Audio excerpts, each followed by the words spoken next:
Don't let anybody make you feel that you are nobody. You are somebody. You have dignity. You have worth. Don't be ashamed of yourself, and don't be ashamed of your heritage. Don't be ashamed of your color. Don't be ashamed of your hair. I am black and beautiful, and not ashamed to say it.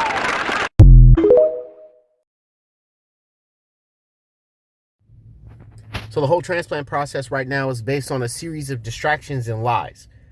They allow propaganda of positivity to swirl around the community so that way it distracts you from the real problem. And the real problem is that they don't want to get up off their lazy asses and do their job. Who am I talking about when I say they?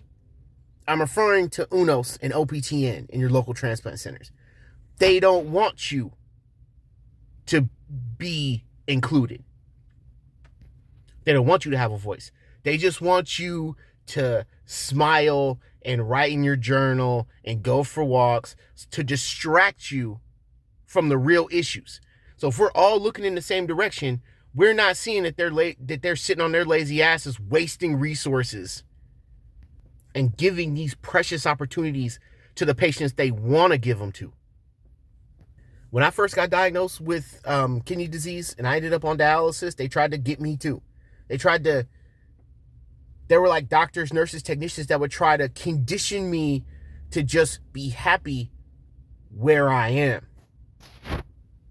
And that would conflict with how I felt. Because you look at this, you look at transplant, you look at dialysis, and you see all of these places where these things could be different. These things could be better, and nobody else agrees with you. So there's this idea of, well, all of these things could be different, but they're not. So you might as well just take your medicine and just like it. Don't try. Don't use your voice. Don't be unhappy. Just don't do anything. Just come in, shut up, do your treatments, and then go home because we don't care how you feel. Right? And before anybody says anything, oh, well, they're in the process of changing everything. They're in the process of changing everything right now. They're trying to change things. They're trying to. I don't want them to try to change something. I want the change to happen now. They know what they need to do. They just need to do it.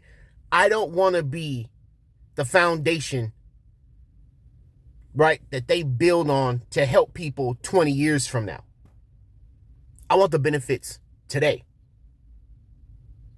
And I don't care what patient, what doctor, I don't care what they say. Dialysis is not designed for long-term use. Dialysis itself, you don't die from that. You die from complications as a result of doing dialysis for long periods of time. And the older you get, the weaker you are. Dialysis doesn't get weaker. It just gets stronger the older you get. That's why it's imperative to get off of dialysis as fast as possible, if that is a viable option for you. But they want to hand you these little brochures with all of these happy looking people on it. And, well, you need to be more like them. Look at how happy they are. And if they condition you to be happy where you are with this, then that means that they don't have to do anything. What incentive do they have to do their job to make things better for you as a dialysis patient now?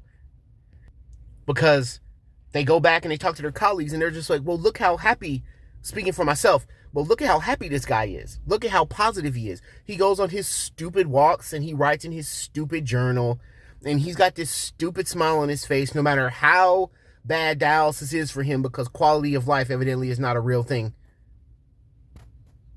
So why should we help him if he's so happy here? You know what? He's so happy that we'll just leave him right where he is. We'll just leave him here. And we just won't give him a transplant. And we'll just give all of those kidneys to all our white patients because that's what they really want to do. And I've said this before. Dialysis was not designed for African American use. It wasn't until they started realizing that we're actually human beings as when they start allowing us to do dialysis.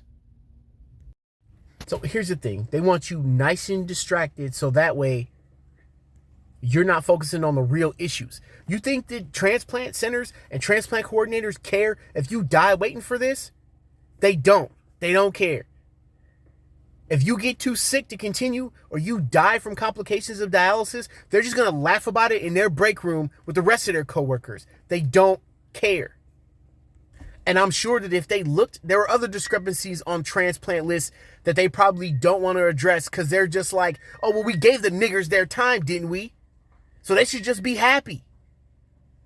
So what they do is they indoctrinate social workers and other patients into that way of thinking to condition other patients to think like that with that toxic positive BS so that way nobody asks questions. It's in their best interest to keep you in the dark so that way they won't have to do anything. So that way they won't have to fulfill any obligations or promises that they made. This is why it's so important for us, patients, dialysis patients, people on the transplant list. It's so important for us to speak up. Because if we don't, nobody else is going to do that for us. Transplant doesn't care. UNOS doesn't care. OPTN, they don't care. The employees at your dialysis center, they don't care either. They clock in, they get paid, they clock out, they go home. They go home to their families, their lives. It is so important that we speak up and call out BS that doesn't sound right. And hold transplant and UNOS and OPTN and all of them, hold them accountable for the things that they say they're going to do. Don't be complacent. Don't be just happy to be here because nothing changes when you're like that.